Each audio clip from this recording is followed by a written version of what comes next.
I had the pleasure of meeting Ms. Krista Moore at a networking event this past fall, and she had me so motivated after I left that I initially contacted her to come serve as a keynote presenter at our SGA conference.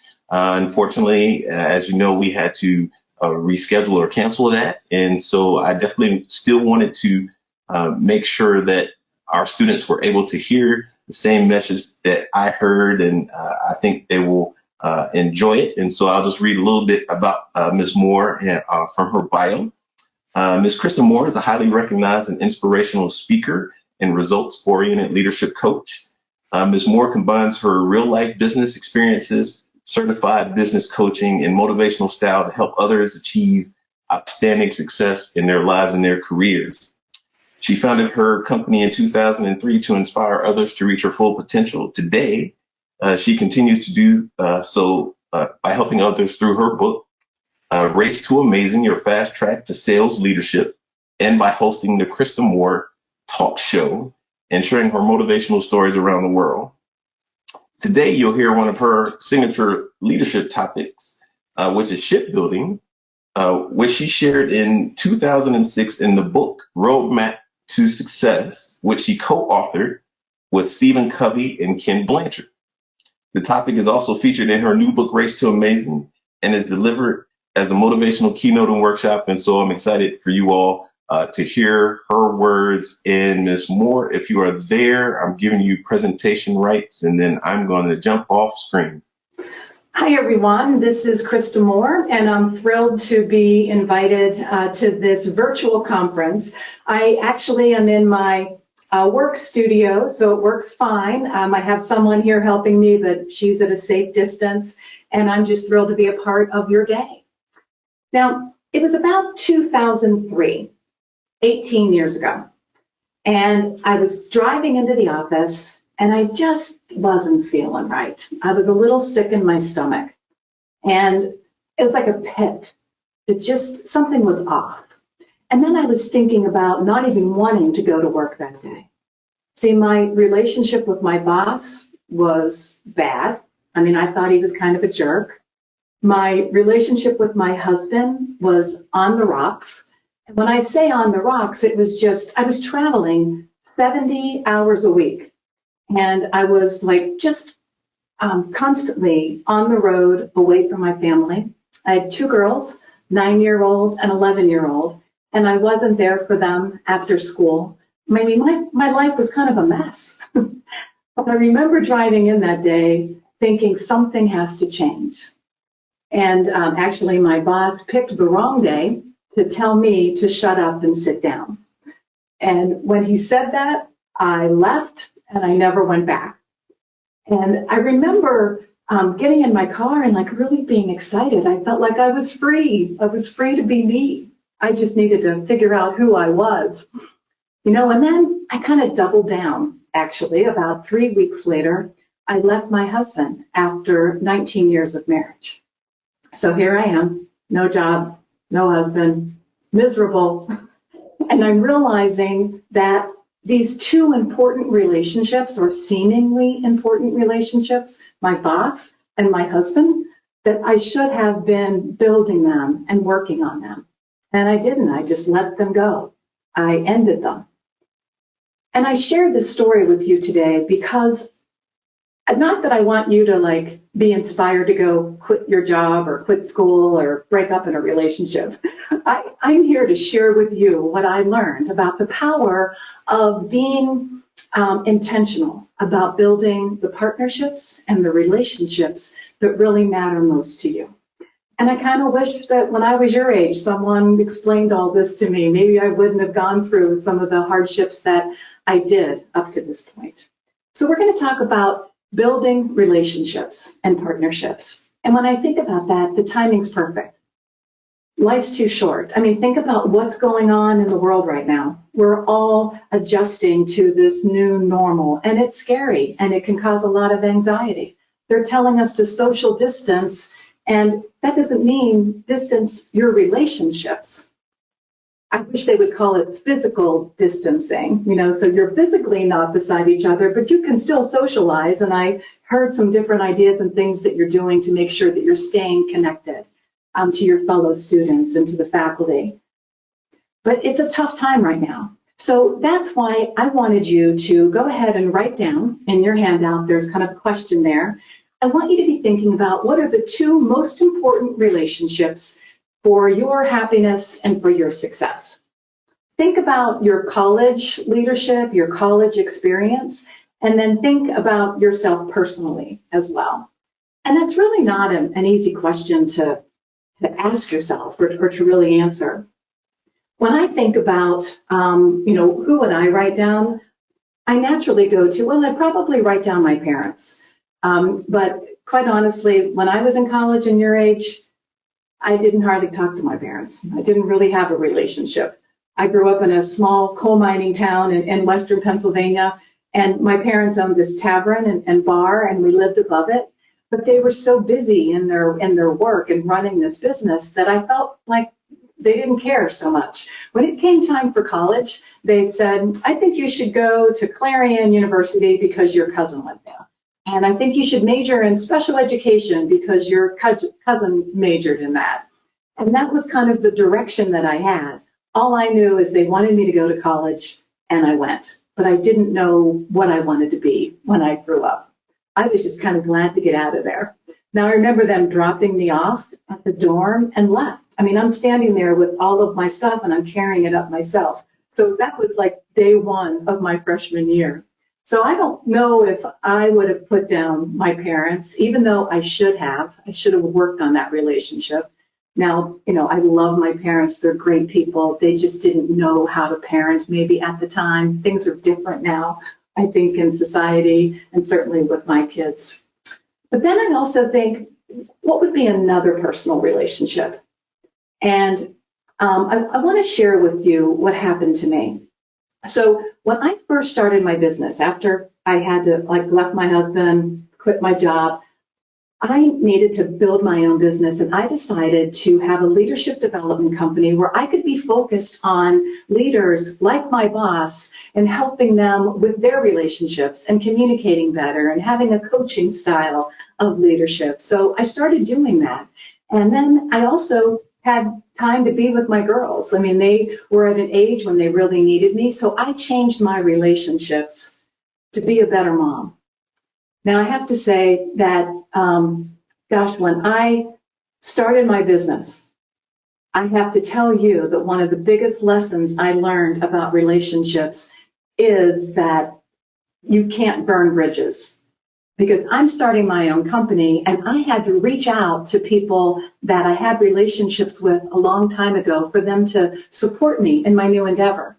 Now, fortunately, my first boss out of college is the one that I reached out to, and he gave me my first opportunity in my company. So my first client, I want to tell you the story because I learned so much from him as well. For the sake of the story, let's call this client, his name was Joe. And he was a really bad sales manager. And I was hired to help him with his communication skills with his sales reps. And, he think about like a used car salesman. He wasn't savvy. He just talked a lot and was kind of sleazy as a salesperson and manager. And his sales reps didn't even want to take him out on any sales calls. They just would avoid being in the field with him. Well, I was working with him for about 3 months, and then one day they said, okay, I'm ready to get out and practice some of this newfound learning. And what I did was I was a little nervous because he told me who he was going to see. And the guy that he's going to visit, I also knew, and for the sake of this story, let's call him Grumpy, because he was. He was just a grumpy old man. And I would never have wanted my new client to test his new skills on this guy. So it ends up, the story goes, he's sitting there in this meeting, and he's actually looking at Grumpy. And Grumpy seems to be a very nice guy. Grumpy's smiling, and he's talking to the sales rep, and my client's sitting there letting the sales rep do all of the speaking. And he's asking great questions and uncovering needs, and they're laughing. And he's probably sitting there thinking, well, he's not Grumpy. He seems like a very nice guy. and he's not talking, and he's feeling really proud of himself. The sales rep is doing all the talking. And all of a sudden, Grumpy turns to my client and says, "So, what do you do?" And he didn't know what to say. So he's looking at Grumpy, and right behind him is this big picture on the wall. And it's a picture of Grumpy, and he's smiling, and he's got his arms, he's smiling ear to ear, and his arms are out, and these big fish are hanging from his hands. And he's looking at him in front of this ship. And he said, "Well, what do you do?" And Joe said, I build ships. He said, "What do you mean you build ships?" He said, "I build ships. I build relationships, and I build partnerships." And it was at that time that they started building their relationship and building their ship together. So he told me this story. He's in the car and he's calling me. And I'm like, this is the coolest story, this shipbuilding concept. I really like it. I'm going to take it and run with it. So I started studying the whole concept of building relationships and how important it is to be intentional and proactive. Well, I remember too that I started Googling and like researching. There are over 500 words in the dictionary with the word ship in it, and they're all building, they're all creative. And then I started thinking about that day and how I felt when I was driving into the office. I started thinking like, gosh, that day I didn't feel so good. And the reason is because my relationships were not solid. They were not meaningful. And that affected me physically, affected me emotionally, mentally. How important it is to focus on those relationships that matter to you is kind of like building a ship. A ship is built for a purpose, and it doesn't sink. It's built to last a lifetime. Now think about this. 45% of marriages, first marriages, end in divorce, and 60% of second marriages end in divorce. And 57% of the employees leave their job because of their poor relationship with their manager. I mean, come on. It doesn't have to be that way. And I don't want you to have to deal with any of that either. So that's why this shipbuilding concept is so important for you at this time in your life. And I look forward to kind of walking through these 5 key components. So that's why I asked you to go ahead and write down those key names. I mentioned that parents might come to play at first, but that just wasn't for me. But the one person that does come to mind for me when I think about a key relationship to my success and my happiness growing up, and how can I take that relationship and really expand on it and work on it and build on it and pay attention to it. And how do I do that? Because it's an important one. And that relationship, I have to say, is my Grandma Betty. So Grandma Betty, she lived at the end of Shady Lane, at the end of the coal mining town, and she never left the house. I mean, she was always in the kitchen. And if someone asked me, where is your most favorite place in the whole wide world? And I've traveled many, many places. I would say Grandma Betty's kitchen table. Because when I walked in there, there was love, there was warmth, she listened, and I kind of had a special relationship with her. Now, one of the things that I talk about in my shipbuilding concept is the first thing that you need to do when you're building a ship that's important to you is understanding. And you'll find that in your handout. It's understanding the other person and their wants and their needs and their circumstances. And a lot of times we don't do that. We just have a relationship. We're not really asking questions. We make so many assumptions. They could be needing us for different reasons and things, and we have no idea. So understand, ask. And I think that that's a critical component of building ships. And 1 and 2, shipbuilding technique 1 and 2 kind of go hand in hand, because number 2 is about understanding your role and your relationship with that other person. Are you the boyfriend or girlfriend? Are you the son or daughter? Are you a sibling? Are you a student leader? What is your role, and how can you show up in that relationship being the best that you can be for yourself and for the receiver, the person on the other end that you're in that relationship with? I remember, well, I was special to my grandmother, and she was special to me, but I was born on her birthday. So we kind of shared this special day. And when she turned 80 years old, I'm like, I want to do something special for Grandma. And I asked her if she wanted to go to the spa. Now, that's kind of like a really big deal because she never left the house. But the backstory is I asked probably 10 people, do you think Grandma will go to the spa if I ask her to go to the spa? They're like, no way. You know, she doesn't leave Papa. She doesn't leave the house. She'd never go. Well, when I asked her, she said yes. And I took her to a spa about 2 hours away. We spent one night, and I just remember showing up to pick her up. And I walked in the kitchen, and Grandma wasn't there. And I'm like, Papa, where's Grandma? And I'm like, is she ready? And he said, she's been ready for days. And she walked down the steps in her matching shoes and hat and dress, and she was so excited to share this relationship, this daughter, this granddaughter and grandmother relationship and a shared birthday. Which, you know, later on I said to her when we were kind of just hanging out that night, I said, I asked people if you would go, and a lot of people said you wouldn't. And I'm so glad you did. And she said, well, how would they know? They never asked. And I remember that story and how special that moment was for both of us. And I can stand here and share that story today because I asked. So think about that relationship. Do you understand the other person? Are you making assumptions or not? Are you clear on what your role is? Are you really clear on what value you bring to the relationship? If you don't bring value to a relationship, then sometimes that relationship doesn't go on. It breaks, it ends, it breaks up. It's constant work in building these ships. And I think that's important for you to know. Now, the other person I want you to be thinking about as you're walking through these different steps is someone in your college experience. Is it a counselor? Is it a professor, a teacher, an administrator? That you could start forming a stronger relationship with, or really building and working on that relationship. Or maybe one comes to mind. Maybe it's someone that you're in the student government with, and you think that building that relationship can certainly help you in your career and kind of the future growth.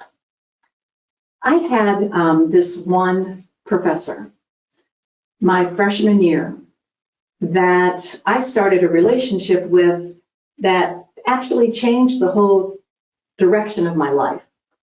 That's how college relationships can affect you now and well into the future. See, I went to school not knowing what I wanted to be. I was just glad to be out of the house. And I had a speech class that I took my freshman year. And the reason I took it is I knew it would be an easy A.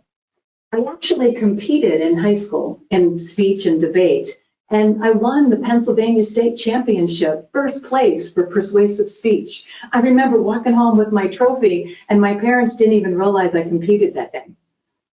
But I remember, you know what, I'm pulling that award-winning speech out. I'll get an easy A in this speech class. And I got up there, and I delivered it. And afterwards, his name was Dr. Barlow. He called me after class, and he started asking me questions, like he cared about me. What are your dreams? What do you want to be when you graduate? What type of job do you want to have? Tell me about your background. And, and he was so involved.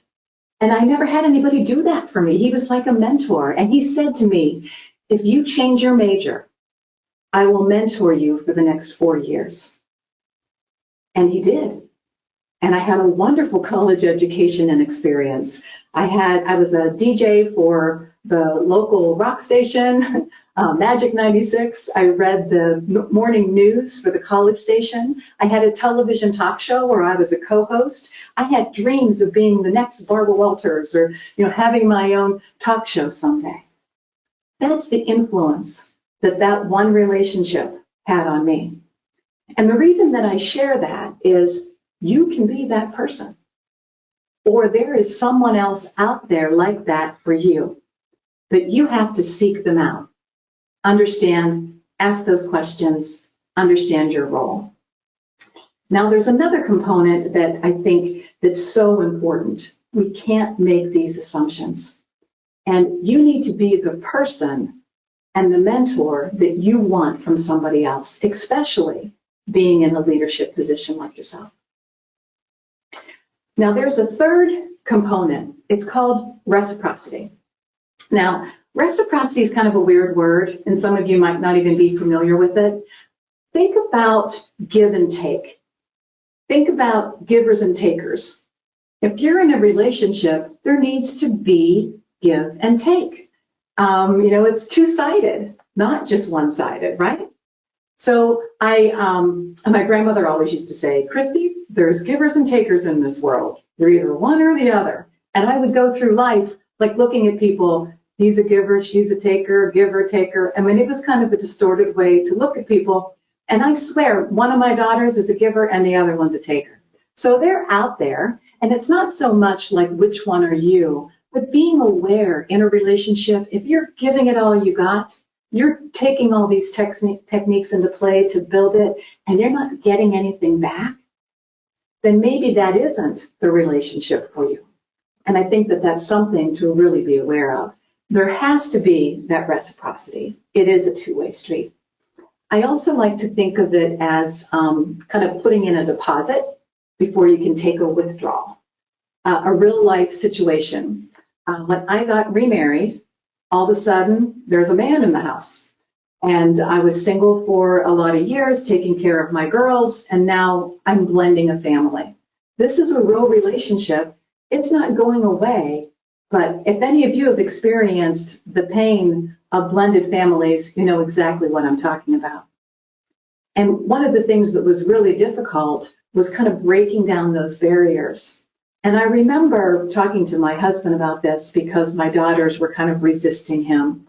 And they didn't like the way that, he might say, did you clean your room? Something like that. And I remember hearing this philosophy of putting in compliments or give to the relationship before you can take from it.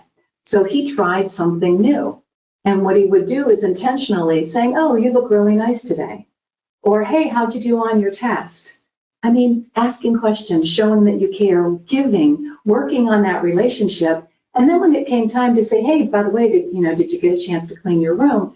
It sounds completely different. So that's what I mean about reciprocity. Think about this relationship that you put on paper. Is reciprocity there? Is there something more that you could do? Or is there something more that the other person could do? And I think about our time right now. And I was listening, to the first presentation. And I'm feeling your pain in terms of the isolation. And your relationships are shifting and changing, and you're not there in person anymore.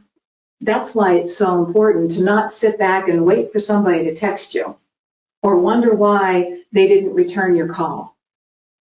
That's the reciprocity. Step it up. You take the lead. And I think it's also important to make sure that you're aware that you could be the taker. A lot of times, and I'm just saying this as a parent might think that their kids are just sleeping in, they're like on vacation, they're not getting up and doing the work they're supposed to be doing. I'm cooking all the meals, they're arguing, they're on electronics too much, and they're not holding up their end of the deal. Many of you might have moved home, right? So you've got this whole different atmosphere. Look internally and look at yourself. They're giving you a place to stay, they're taking care of you, they're giving you a safe environment, hopefully, and what can you do, to kind of hold up your end of it. I was telling you about my parents, and I didn't have a great relationship with them, right? But it changed. And I remember the day it changed. The day it changed is when I decided to take the high road. And I was in college, and I was doing all these wonderful things in my major, and they didn't even know what was going on. They never visited me in the 4 years that I was there. And I bartended and waitressed my way through college, so I rarely went home in the summer or on breaks. But I remember it was homecoming, and I wanted them to come. And I asked them, And I didn't have to beg them. I asked them and they were thrilled to come. And they showed up in the family RV and parked it along the main street in Clarion, Pennsylvania. And what happened that day changed me. What happened that day is my parents were there. And my parents came because I asked them. And they got to see me as they're sitting in the RV watching TV. They got to see me be the MC of the parade on TV. And then they got to see me in the homecoming court. And when I thought about that, all I ever wanted was them to be proud of me, right? And years later, in talking to them about our relationship, all they ever wanted from me was my time. I thought they were too busy for me, and they thought that I was too busy for them. Think about those relationships. How can you take the high road? How can you step it up? They're too important. Shipbuilding number 4, I call this executing. And I say care, trust, integrity, but you've got to add on and write on that sheet of paper, love, being kind, kindness. If you have a relationship with someone, you're executing something. And I know that sounds kind of weird, but what I mean by that is a relationship has movement. It ebbs and flows. And, you might be working on a relationship now that you're working towards graduation. Another relationship, you might be working on getting a job, or maybe you're planning on getting married soon. So these relationships are there for a reason and a purpose. And you have to operate in that relationship with love, care, and respect. And I guess it kind of goes without saying, but it doesn't happen all the time. Again, with COVID-19, this need to be face-to-face, I think you can be creative about it. You can definitely be creative, and it sounds like you are with face groups and getting on these Netflix movie groups, and a lot of people are having happy hour, parties that are virtual. We're doing this virtual conference. So I want to say, too, that the fifth thing to make sure that you do is what I call executing. And you're executing, but you're doing it, you're exceeding the other person's expectations. So it's important that you know what the other person's expectations are. Now, the best example I can give you is when I got married. I didn't want to screw that up the second time, so I made sure I had this conversation with my husband. Don't expect dinner on the table every night when you come home. But what's great is I love seeing his face whenever he comes home and there's dinner on the table, or when I do his laundry. It's little things like that. If you can start building those expectations and then exceeding them. Now, it doesn't come easy, but now's a really good time to put this into play. Think about your home environment, or maybe you're in an apartment or with friends. What can you do to exceed the other person's expectations? What are some ideas? I'd like you to be thinking about this, but actually type them in the chat, and then I'll share some examples with you. But what are some things that you can do? Maybe you surprise your parents one day and you say, hey, can I cook dinner tonight? Or even better, maybe you've got a great job and they lost theirs and you're able to say, hey, can I buy dinner tonight? Or maybe you get up early and you start doing your own laundry. But these are easy, different things that you can do to really surprise the other person. They might be really shocked, but those types of actions go a really long way. When I think about the 5 different components, it really wraps up into just a few, really. Ask, understand, make sure there's reciprocity, and execute in this relationship with trust and care and love. So when you look back at those 2 that you put down, are there different things that you can put into play that will help you build those and have them be strong and steadfast and really last a lifetime for you? That last question that I have is, what actions can I take to build the ships that are most important to me? And that's what I'd like you to go ahead and put in the chat.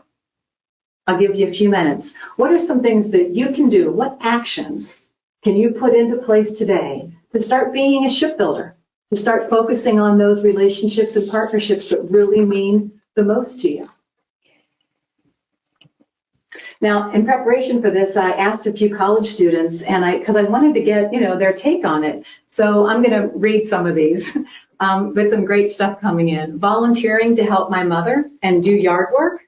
Now, if my child started working in the yard and helping me, that would be absolutely fabulous. You did it yesterday, and you really connected a lot. Great story.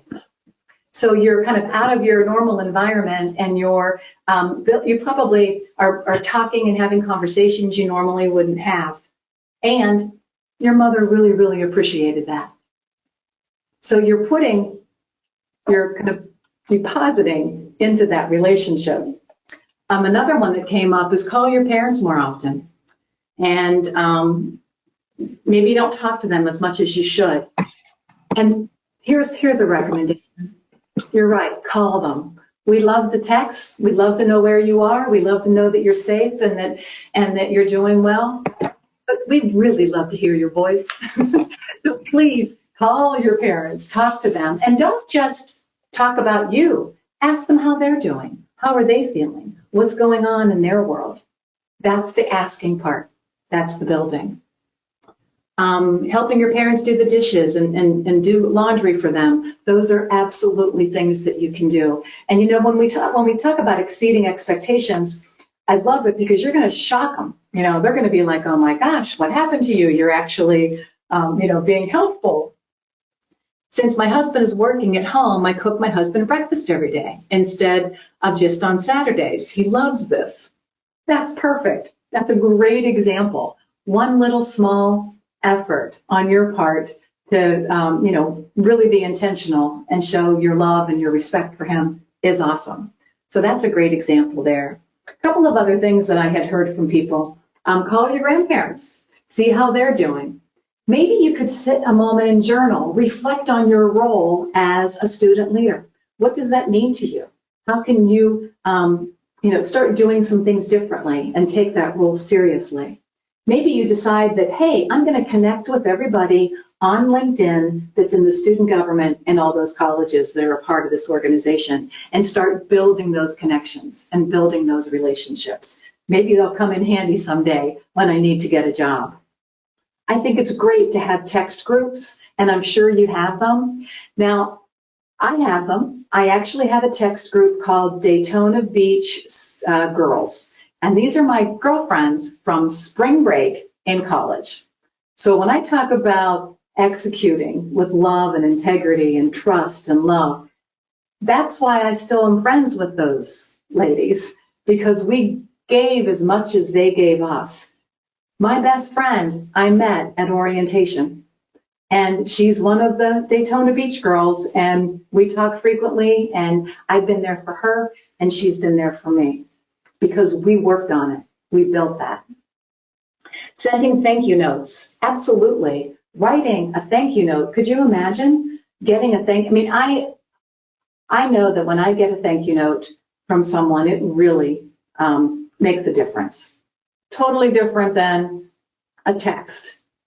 It's a handwritten thank you note, and it really warms my heart.